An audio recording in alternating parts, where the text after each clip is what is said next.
ഇരിട്ടി കടത്തുംകടവ് ചക്കരക്കൂട്ടൻ ബാലസദനത്തിൽ വെച്ച് മഴവില്ല് സ്നേഹസ്പർശം 2016 ഫേസ്ബുക്ക് ഗ്രൂപ്പിന്റെ സഹായഹസ്തം പ്രോഗ്രാം സംഘടിപ്പിച്ചു. അഡ്വക്കേറ്റ് ബിനോയ് കുര്യൻ ഉദ്ഘാടനം ചെയ്തു. ഇരിട്ടി കടത്തുംകടവിലെ ചക്കരക്കുട്ടൻ ബാലസദനത്തിൽ മഴവില്ല് സ്നേഹസ്പർശം 2016 ഫേസ്ബുക്ക് കൂട്ടായ്മ സഹായഹസ്തവുമായി മാതൃകയായി. അവധിക്കാലം കഴിഞ്ഞ് പുത്തനുടുപ്പും ബാഗും പുസ്തകങ്ങളുമായി സ്കൂളിലേക്ക് വരുന്ന കൂട്ടുകാർക്കിടയിൽ ചക്കരക്കുട്ടനിലെ കൊച്ചുകുട്ടന്മാരും ഉണ്ടാകും. അതും പുത്തനുടുപ്പും പുസ്തകവുമൊക്കെയായി. ഈ കുട്ടന്മാർക്ക് നിറഞ്ഞ മനസ്സോടെ വിദ്യാലയങ്ങളിലേക്ക് എത്തുവാനുള്ള കൈത്താങ്ങായാണ് ഫേസ്ബുക്ക് കൂട്ടായ്മ രംഗത്തെത്തിയത്.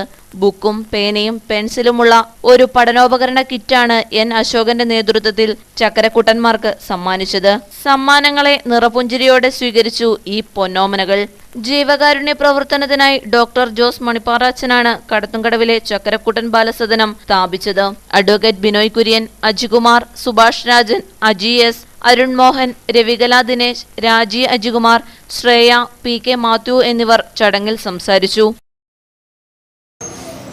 ഇതിനകം തന്നെ നടത്തിയിട്ടുള്ള ഗ്രൂപ്പിൻ്റെ നമ്മുടെ മേഖലയിലെ ഒരു പ്രധാനപ്പെട്ട പ്രവർത്തനമാണ് ഇവിടെ ഇന്ന് നടന്നിട്ടുള്ളത്. ചക്കരക്കുട്ടൻ ബാലസദനം നമ്മുടെ നാട്ടിലെ ജനങ്ങളുടെ എല്ലാം വലിയ പ്രതീക്ഷാ കേന്ദ്രമാണ്. എല്ലാവരെയും നല്ല നിലക്കുള്ള സഹായങ്ങൾ വളരെ പ്രതീക്ഷയോടെ നോക്കിക്കാണുകയാണ്. സഹായം കിട്ടേണ്ടുന്ന കുട്ടികൾക്ക് സാന്ത്വനമായി അവരെ സംരക്ഷിക്കുന്ന ഒരു മാതൃകാ സ്ഥാപനമാണ് ഈ ചക്കരക്കുട്ടൻ ബാലസദനം.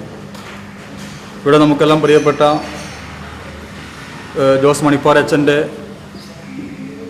മനുഷ്യത്വപരമായിട്ടുള്ള ഇടപെടലിൻ്റെ ഭാഗമാണ് ഒരു പുരോഹിതൻ എന്ന നിലയ്ക്ക് അതിനേക്കാൾ ഉപരിയായി അദ്ദേഹത്തിൻ്റെ മനുഷ്യസ്നേഹവും